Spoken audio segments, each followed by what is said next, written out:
ठीक है, बहुत ज़्यादा महत्वपूर्ण रहेगी। ये प्रश्न देखना कहीं आज की जिसका इंटरव्यू होगा उसी से पूछा जाएगा, और जो खासकर पन्ना से होगा तो पूछा ही जाएगा। मध्य प्रदेश तो ठीक है।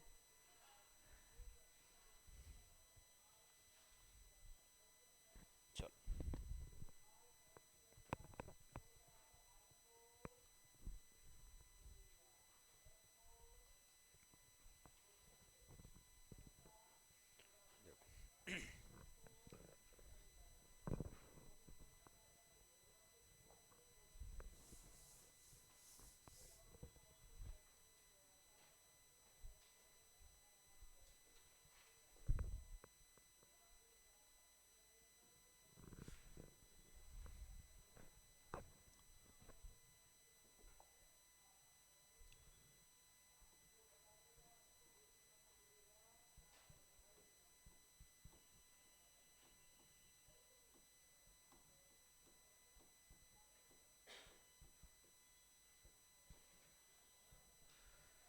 बहुत महत्वपूर्ण योजना परियोजना है ये। ठीक है, आज शाम वाले बैच में भोजशाला विवाद पढ़ाऊंगा। ठीक है, वो भी बहुत इम्पोर्टेंट, क्योंकि अभी भोजशाला विवाद किसी से पूछा गया है वहाँ इंटरव्यू में। ठीक है ना, वहाँ से, क्योंकि एक बार मैंने उसे पढ़ा दिया था, लेकिन उसका, हाँ जाइएगा, कोई इशू नहीं है। भोजशाला विवाद पढ़ाऊंगा, ध्यान रखिएगा, बहुत इंपॉर्टेंट है वो भी। और भोजशाला विवाद मैंने पढ़ाया था, लेकिन वो शायद रिकॉर्डिंग नहीं हो पाई थी उसकी, पर ठीक है, कोई बात नहीं, आज पढ़ाएंगे अपन। ठीक है, ये केन बेतवा लिंक परियोजना क्यों लाएगा, ये याद रखिएगा, पहले तो दिमाग में याद रहिए, देश की पहली नदी जोड़ो परियोजना है। देश की पहली नदी जोड़ो परियोजना है।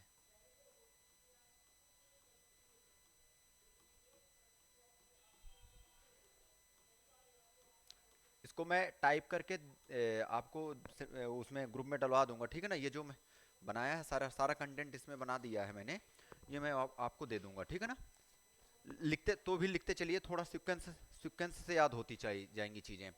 देश की पहली क्या है, नदी जोड़ो परियोजना। अब ध्यान रखना, नदी जोड़ो परियोजना का कॉन्सेप्ट किसने दिया था, आर्थर कार्टन ने। किसने दिया था, ब्रिटिश सिविल इंजीनियर थे। आर्थर सिविल इंजीनियर में सिंचाई विभाग से थे। किस थे, सिंचाई विभाग से थे, आर्थर कार्टन। कॉन्सेप्ट किसने दिया, ये किसने दिया, आर्थर कार्टन। और कब दिया, 1919 में, 1919 में। ठीक है, आर्थर कार्टन ने। और ये कौन थे, ब्रिटिश इंजीनियर थे, ब्रिटिश इंजीनियर।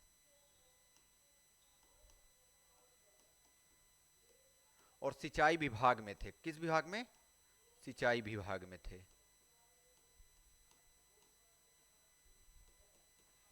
ठीक है, इतना दिमाग में रखिए, ये सिंचाई विभाग में थे, थोड़ा सा दिमाग में रखिएगा।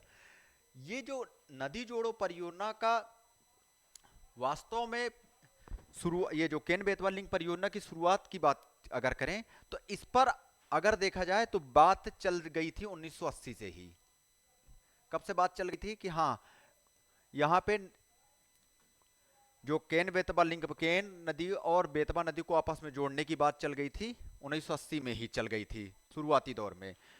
और याद रखिएगा, भारत में कौन से प्रधानमंत्री नदी जोड़ो परियोजना के समर्थक थे, अटल बिहारी वाजपेयी।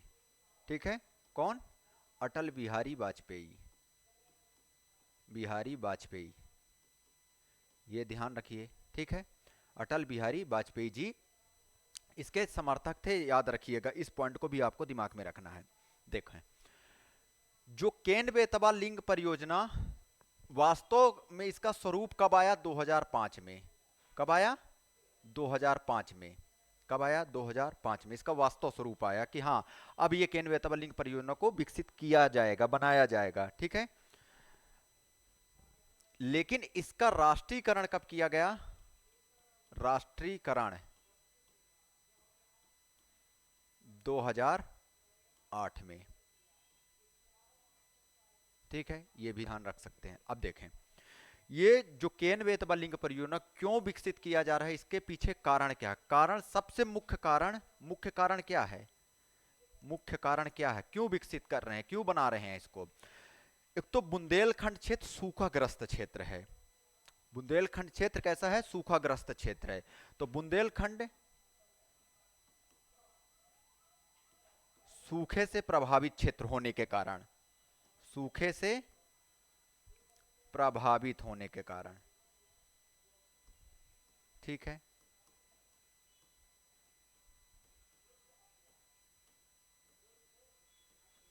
दूसरी चीज यहां पे क्या बता सकते हैं, यहाँ पे एक्चुअली में क्या है कि पानी का रुकाव नहीं हो रहा था, क्योंकि यहाँ पे जो चट्टाने हैं ना काफी कठोर है। आप देखिए यहाँ पे ये बुंदेलखंड वाले क्षेत्र में काफी कठोर चट्टान पाई जाती है, काफी कठोर चट्टान, जिसके कारण ये पानी क्या है, जैसे बरसात का भी पानी आता था ना, वो भी बह के चला जाता था, ठीक है। काफी कठोर चट्टान के कारण पानी का रुकाव नहीं हो पाता था, पानी का जमाव नहीं हो पाता, जमाव बोल सकते हैं, पानी का जमाव नहीं हो पाता था।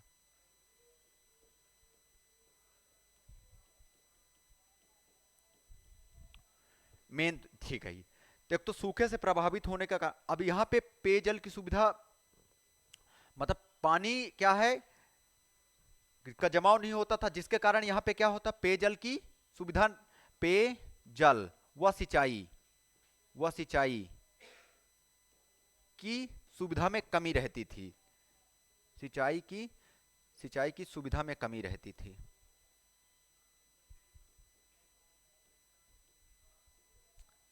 इसलिए ना लाए, सिंचाई की सुविधा में कमी रहती थी, ठीक है। तो क्या हुआ कि 2021 में केंद्रीय मंत्रिमंडल ने मंजूरी दे दी।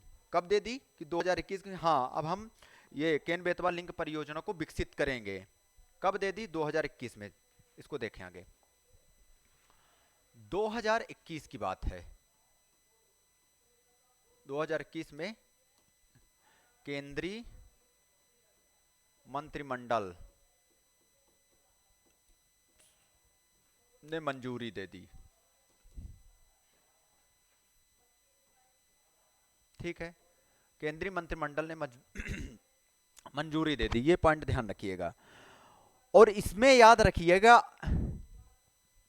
कि केंद्रीय मंत्रिमंडल ने मंजूरी दी, लेकिन आगे चलकर जब बजट स्वीकृत हुआ था तो उसमें इसके लिए पैसे भी आवंटित कर दिए गए कि इतना पैसा इसके लिए रहेगा, केन बेतवा लिंक परियोजना के विकास के लिए।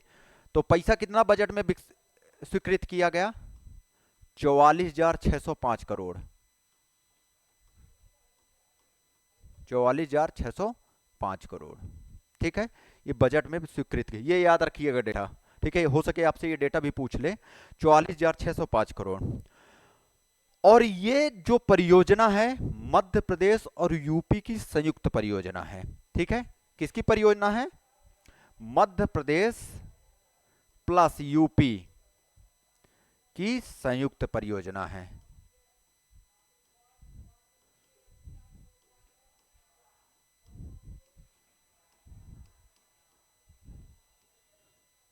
अब ध्यान रखें, ये जो 44,605 करोड़ रुपए है, इसमें 90% खर्चा कौन करेगा? केंद्र सरकार करेगा। कितने परसेंट? याद रखिएगा दिमाग में,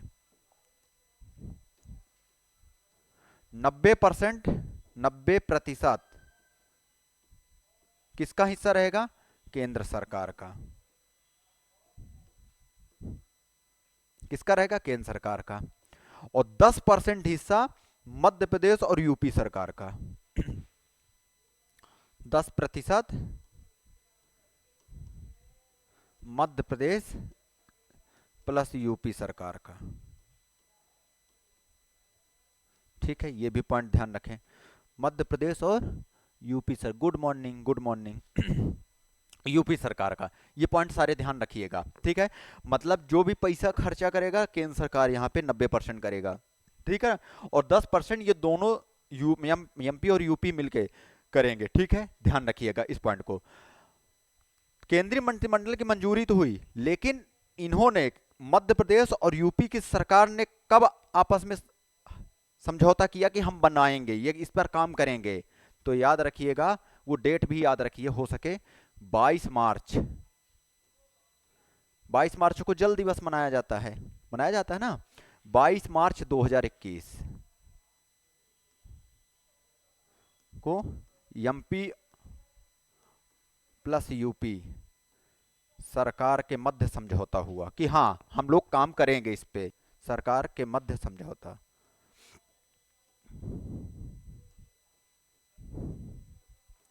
पता है नोबल तक पूछ रहे हैं ये लोग कि ये साहित्य में नोबल कौन, पढ़ के जाना ये सब ठीक है ना। ऐसे भी प्रश्न आ रहे हैं सुनने में कि साहित्य का नोबल पुरस्कार किसने प्राप्त किया, ठीक है ना। अर्थशास्त्र का नोबल पुरस्कार किसने प्राप्त किया, अभी पूछ सकते हैं, कोई वो थोड़ी है, काहे नहीं पूछा जा सकता, कुछ भी पूछा हो सके। हिंदी साहित्य में पूछ ले कि साहित्य का नोबल पुरस्कार किसने प्राप्त, जिनका इकोनॉमिक्स का है तो इकोनॉमिक्स के नोबल पूछ ले, काहे नहीं पूछ सकते, पूछा जा सकता है, ठीक है ना। सिंपल सी चीज याद रखना, ठीक है ना। तो ये चीजें आपको यहाँ पे दिमाग में रखना है। अब थोड़ा सा कॉन्सेप्ट है इसमें, बहुत अच्छे समझना, क्या क्या पॉइंट बताया इसको पहले देखो, वापस से एक बार देखो प्लीज। केन बेतवा लिंक परियोजना देश की पहली नदी जोड़ो परियोजना है, ठीक है। इस नदी जोड़ो परियोजना का कॉन्सेप्ट किसने दिया, जनक किसे बोला जाता है, आर्थर कार्टन को। ये ब्रिटिश सिंचाई इंजीनियर था, ठीक है, सिविल विभाग से संबंधित था। और मुख्य कारण क्या है इसका कारण, कि बुंदेलखंड क्षेत्र सूखाग्रस्त क्षेत्र है, जिसके कारण और दूसरी चीज यहाँ पे कठोर चट्टान पाई जाती है, जिसके कारण पानी, बरसात का पानी या किसी भी तरह का पानी रुक नहीं पाता, ठीक है। तीसरी चीज याद रखिएगा, पेयजल और सिंचाई की सुविधा में कमी रहती थी यहाँ पे, ठीक है ना। और क्या ध्यान रख सकते हैं, और एक पॉइंट और देखो, यहाँ पे वर्षा भी कम होता है, ये और पॉइंट है यार, क्योंकि जैसे जैसे मध्य प्रदेश में दक्षिण से उत्तर की ओर जाते हैं वर्षा की मात्रा में कमी आती है, पता है ना। जैसे जैसे दक्षिण से उत्तर की ओर जाएंगे, कैसे, दक्षिण से उत्तर की ओर जाएंगे तो यहाँ पे वर्षा की मात्रा में कमी आती जाएगी, तो ध्यान रख, तो यहाँ पे वर्षा की भी मात्रा कम है, मतलब वर्षा भी कम होती है। ये सारी चीजें आती गई, जिसके कारण यहाँ पे क्या है कि सूखे की स्थिति निर्मित हो जाती है, ठीक है। तो यहाँ के किसान क्या आत्महत्या कर लेते हैं, और यही चिंता का विषय, जैसे विदर्भ वाला क्षेत्र, विदर्भ के किसान आत्महत्या कर लेते थे, देखते हो न्यूज़पेपर में पढ़ते रहे होगे, ठीक है ना। तो यहाँ के भी किसान परेशान रहते थे पानी की कमी के कारण, ठीक है ना। तो इन सब चीजों को देखते हुए केंद्र सरकार ने निर्णय लिया कि ये केन नदी के पानी को बेतवा में छोड़ा जाएगा। उसके लिए माध्यम कौन सा है, देखें देखें, समझे बात को। अब समझते हैं केन और बेतवा को समझते हैं।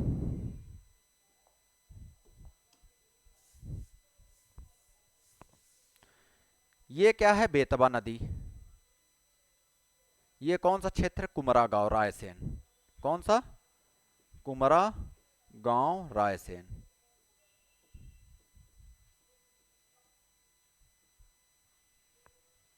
कुमरा गांव रायसेन, ठीक है। या ये रायसेन से निकलते हुए कहा, विदिशा, सांची होते हुए कहा, निबाड़ी होते हुए ऐसे चली जाती है टीकमगढ़ निबाड़ी होते हुए चली जाती है कि नहीं चली जाती नदी, कौन सी नदी, बेतवा, कौन सी, ध्यान रखना है सारी चीज, बेतवा नदी, ठीक है। अच्छे समझिए, बहुत इंपॉर्टेंट है आपके लिए। ये रायसेन जगह है, यहाँ पे है कटनी, कौन सा जगह है, कटनी, और कटनी के कैमूर से कौन सी निकलती है, केन, यहां से निकलती है केन, ये भी जाती है, ये भी जाती है। ऊपर साइड से कौन सी आती है, यमुना, ठीक है, आती है कि नहीं आती। और ये भी जाके बेतवा किस में मिलती है, यमुना में मिलती है। और ये कौन सी है, यमुना, ध्यान रखिए थोड़ा सा, ठीक है, यमुना नदी है। और ये कौन सी है, केन।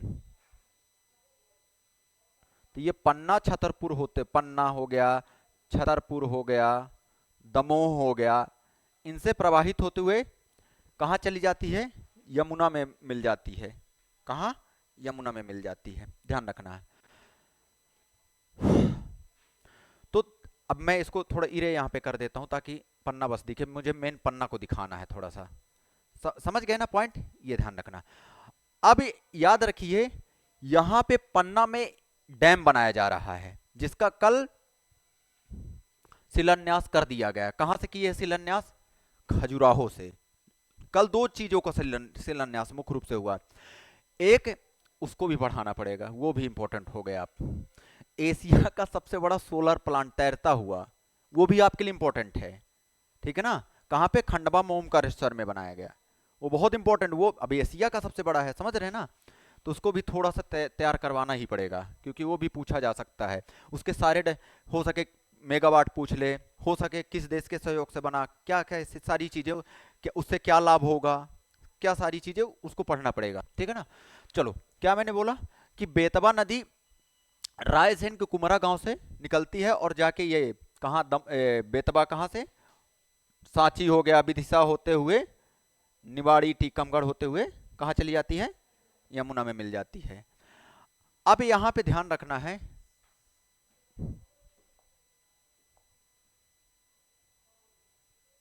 यहां पे ध्यान रखना है पन्ना में, पन्ना में क्या है?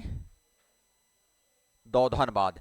इसी को अटल बांध भी कहा जाए। क्यों कहा गया? उसका रीजन है, कल था 25 दिसंबर, 25 दिसंबर को सुशासन दिवस मनाया गया और सुशासन दिवस किसकी? अटल जी की याद में मनाया जाता है, ठीक है? तो याद रखिएगा, तो इसे क्या? अटल डैम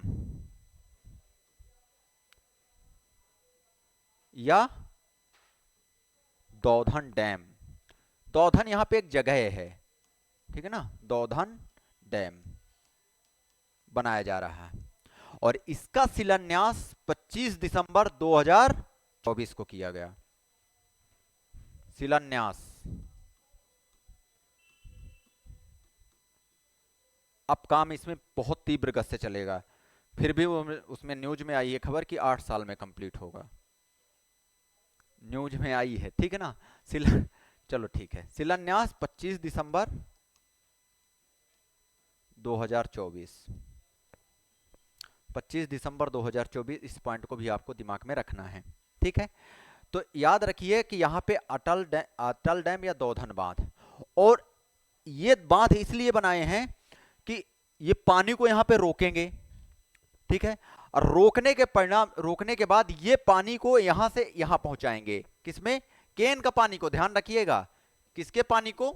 केन के पानी को। बेतबा के गलती से मत पहुंचा देना, केन के पानी को पहुंचाएंगे, ठीक है ना? तो इसलिए जिसका नाम पहले आ रहा केन बेतबा, तो केन का पानी किसमें? बेतबा में, ना कि बेतबा का पानी केन में, उल्टा मत कर देना, ठीक है ना?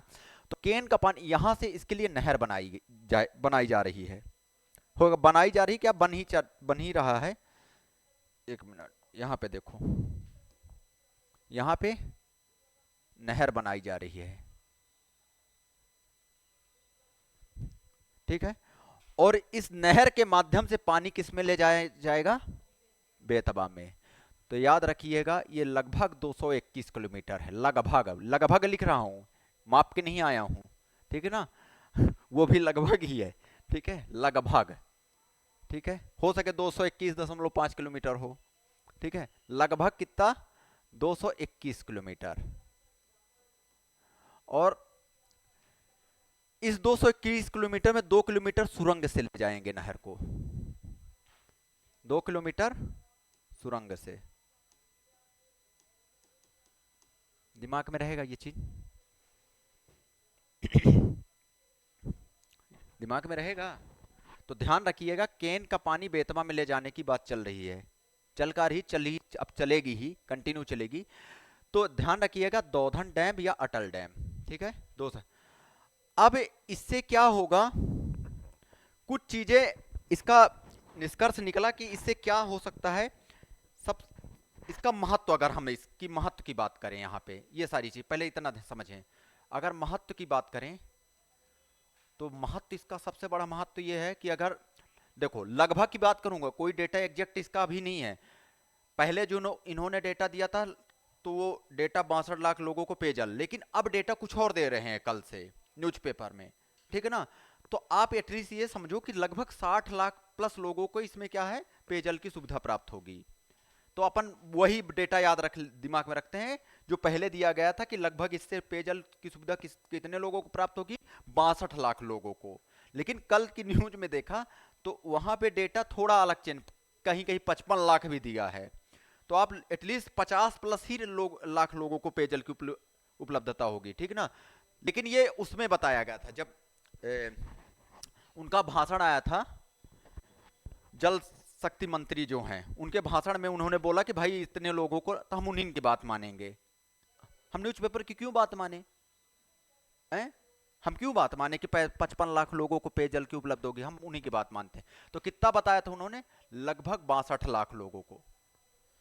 भाई उन्हीं का मानना चाहिए ना, ठीक है। 62 लाख लोगों को पेयजल की उपलब्धता,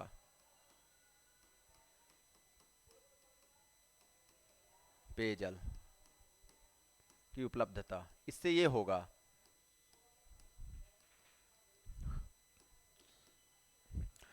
इससे मध्य प्रदेश और यूपी के लगभग 13 जिलों के जल की आपूर्ति होगी। कितने? एमपी और पाटिल साहब हैं जल शक्ति मंत्रालय, पता है ना। अब गजेंद्र सिंह शेखावत नहीं है, ठीक है। ठीक है, यहां पे देखो एमपी प्लस यूपी, याद रखिएगा, एमपी प्लस यूपी के 13 जिले लाभान्वित होंगे। कितने जिले? 13 जिले लाभान्वित। और वो कौन से जिले लाभान्वित हो गए? जो बुंदेलखंड क्षेत्र के अंतर्गत आते हैं, ये नहीं कि सारे जिले, ठीक है ना। जैसे जैसे अगर देखा जाए, समझो बात और देखो यहाँ पे पॉइंट, जैसे अगर हम यहाँ पे लाभान्वित की बात करें, मध्य प्रदेश के कौन कौन से जिले हो सकते हैं? बुंदेलखंड में कौन कौन से आते हैं? टीकमगढ़, दमोह, पन्ना, छतरपुर, सागर, ठीक है। कौन कौन से जिले आ सकते हैं? टीकमगढ़, दमोह, पन्ना, छतरपुर, सागर, निवाड़ी, और यहां पे झांसी, ललितपुर, महोबा, बांदा, यहां पे यूपी में, ये एमपी के लिख देता हूं, ठीक है, ये एमपी और ये यूपी। यूपी के कौन कौन से जिले लाभान्वित हो गए इससे? झांसी हो गया, ललितपुर होगा, महोबा हो गया, ठीक है, ये क्षेत्र, बांदा हो गया, बांदा, महोबा, ललितपुर, झांसी, ये इससे लाभान्वित होंगे, ये इससे लाभान्वित होंगे। इस पॉइंट को भी आपको दिमाग में रखना ही होगा, ठीक है, इसको रखना ही होगा।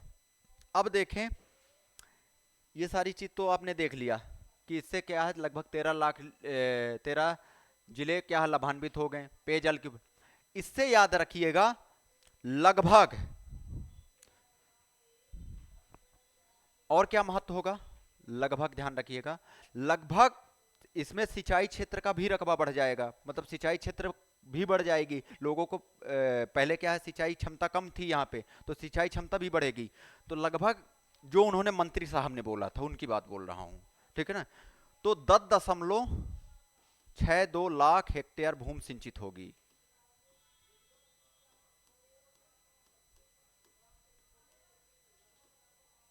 सिंचित होगी, ठीक है। 10.62 लाख हेक्टेयर भूमि इससे सिंचित भी होगी, इससे क्या होगा, सिंचित भी होगी। इस पॉइंट को भी आपको दिमाग में रख सकते हैं।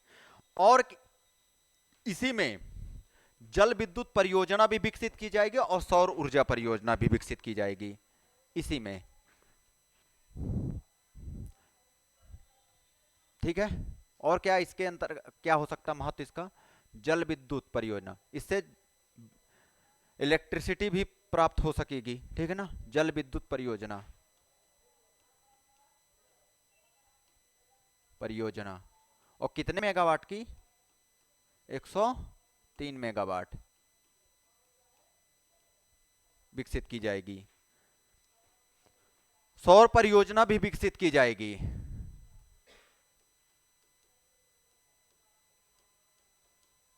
कितना? 27 मेगावाट। ये भी आप दिमाग में रख सकते हैं,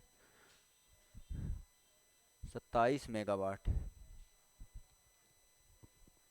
ठीक है, ये सारे पॉइंट आप दिमाग में रख सकते हैं, ये सारे पॉइंट आप दिमाग में रख सकते हैं।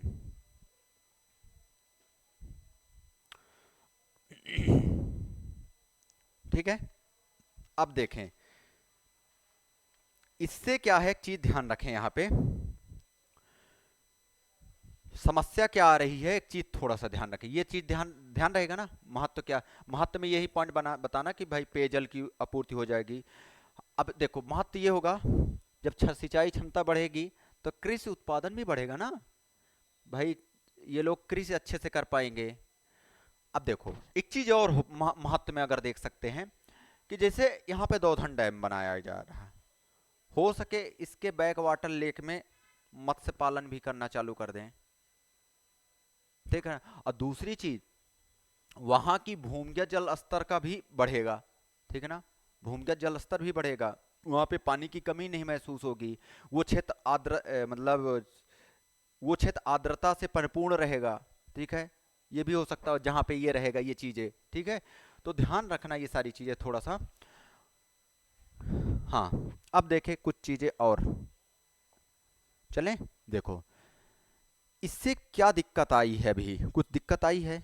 दिक्कत तो सबसे बड़ी ये आई, समस्या क्या आई है थोड़ा सा समझते हैं, समस्या क्या आई है। समस्या तो पन्ना टाइगर रिजर्व बायोस्फीयर रिजर्व क्षेत्र के अंतर्गत आता है कि नहीं आता, वो क्षेत्र डूब क्षेत्र में आ गया है। पन तो पहले तो याद रखो इससे कुल कितना लगभग डूब क्षेत्र क्षेत्र है, याद रखिएगा 9000 हेक्टेयर क्षेत्र डूब क्षेत्र में आएगा, 9000 हेक्टेयर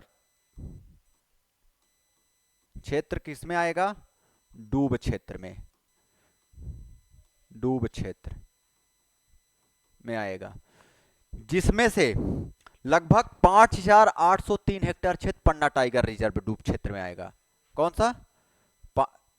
5803 हेक्टेयर क्षेत्र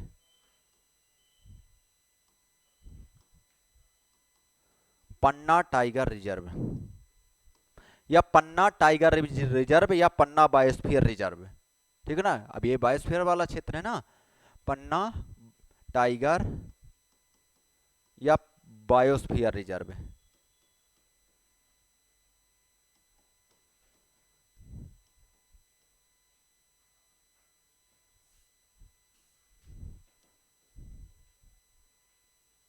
किसमें आएगा, डूब क्षेत्र में आ जाएगा। मैंने तो बना दी, अपन ने तो बना दी केन बेतवा लिंग, लेकिन मैंने बायोस्फीयर रिजर्व को प्रभावित किया, किया कि नहीं किया, तो ये सारी समस्या आ गई। और क्या हो सकती समस्या, मैंने तो लाभ ले लिया पेयजल के लिए, कि कृषि सिंचाई के लिए ले लिया, सब कुछ ले लिया, लेकिन समस्या भी तो बढ़ रही है ना। अब भाई साहब का घर ये है, यहां से हम केन बेतवा लिंक परियोजना निकाल दिए, तो ये भाई साहब प्रभावित हुआ, भाई साहब गए तो क्या होगा, इनका विस्थापन बढ़ेगा, यहां से विस्थापन होगा इनका।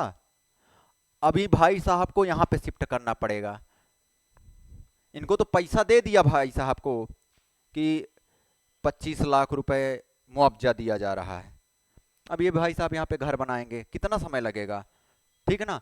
विस्थापन एवं पुनर्वास,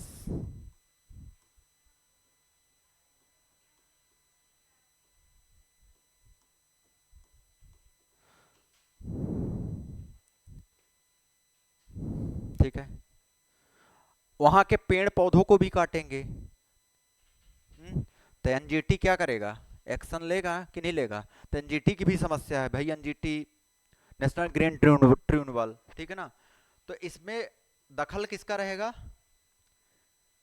एनजीटी का भी दखल रहेगा, रहेगा कि नहीं रहेगा, रहेगा। इतनी देश की इतनी बड़ी नदी जोड़ो परियोजना है, एनजीटी भी इसमें एक्शन लेगा, ठीक है। और दूसरी चीज यहाँ पे पर्यावरण की क्षति भी होगी, ऐसा नहीं कि लाभ होगा, नो डाउट लाभ ही के ही उद्देश्य से बनाए जा रहे हैं। अब पानी ही नहीं मिलेगा व्यक्ति को तो जीवन समाप्त हो जाएगा, वो भी जरूरी है। लेकिन ये भी तो समस्या हो रही है, होती है। किसी भी परियोजना को विकसित करने में कहीं ना कहीं समस्या तो आती ही है, ध्यान रखिएगा। तो पर्यावरणीय समस्या भी देखने को मिल सकता है। ठीक है, ये भी चीजें आपको यहाँ पे सारी चीजें देखने को मिल सकती है। ठीक है, ये सारी चीजें यहाँ पे देखने को मिल सकती है। हाँ, और क्या समस्या आ सकती है, इसको बनाने में हो सके 44,605 करोड़ रुपए में कमी पड़ जाए। कमी पड़ेगी, जो पड़ेगी अब तो समझ ही रहे हो कहाँ तक चला जाएगा वो पैसा। कमी तो पड़ना निश्चित है, ये तो निश्चित है। ठीक है, तो ध्यान रखना कि एक तो आर्थिक समस्या भी आ सकती है, बहुत बड़ी परियोजना है, इसको विकसित करने में हो सके 44,605 करोड़ से ऊपर लग जाए पैसे। तो जो बनाएगा तो क्या अपने जेब से बनाएगा, खुद सोचिए ना। तो याद रखना आर्थिक समस्या भी इसमें देखने को मिल सकता है, आर्थिक समस्या। हाँ, अब आप देखो, सरकार कभी भी कोई परियोजना विकसित करती है किसी को नुकसान पहुंचाने के उद्देश्य से नहीं करती, ये सच है, समझ रहे हो ना। कोई तो हम मान सकते हैं ये चीज कि ये परियोजना कहीं ना कहीं थोड़ा बहुत आपको नुकसान पहुंचा रही है, लेकिन ये आपको अधिकतम लाभ भी पहुंचा रही है। भाई यहाँ पे पेयजल की सुविधा नहीं थी, जिसके कारण किस कृषि उत्पादन कमजोर हो रहा था, कृषि उत्पादन कमजोर हो रहा था, ठीक ना। तो उससे क्या हो रहा था, समस्या क्या आ रही थी, खाद्य संकट की समस्या आ रही थी इस क्षेत्र में। अरे खाद्य संकट की समस्या नहीं आ रही थी भाई, हम जो फसल उगाना चाहते हैं वो नहीं उगा पा रहे थे, कुछ भी उगा रहे हैं यहाँ पे, दूसरी फसल उगा रहे हैं, तो हमें उस फसल को खरीदना पड़ता था वहां से। तो अब देखो, एक तो हमारा खाद्य संकट से मुक्ति मिलेगी कि नहीं मिलेगी, हम जो चाहेंगे फसल, जो जैसे मान लीजिए इसको पानी की आवश्यकता पड़ती है, अब चावल की खेती के लिए पानी की आवश्यकता पड़ती है, तो हमें अब हम चावल वहां पे उगा पाएंगे, ठीक है ना, ये सारी चीज होगी।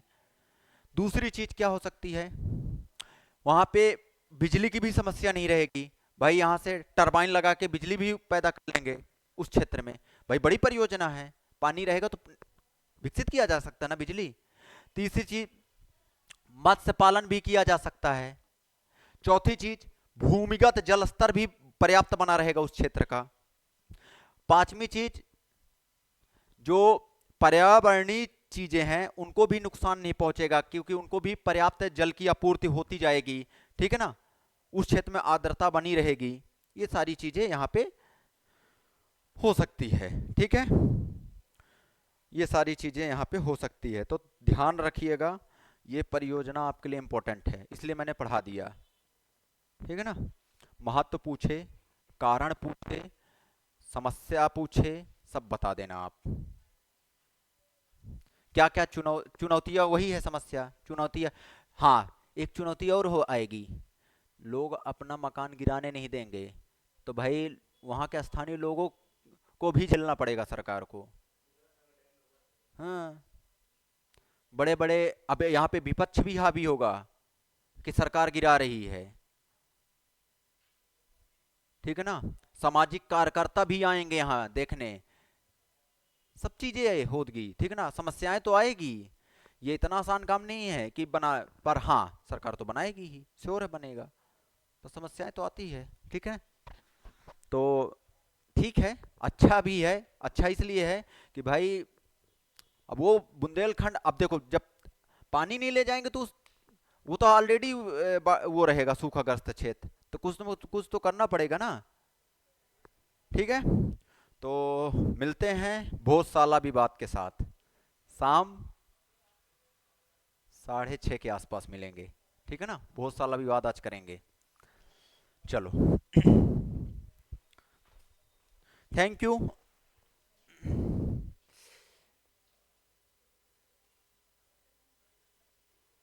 आ रही है ना चीजें समझ में आप लोगों को? क्यों आ रही समझ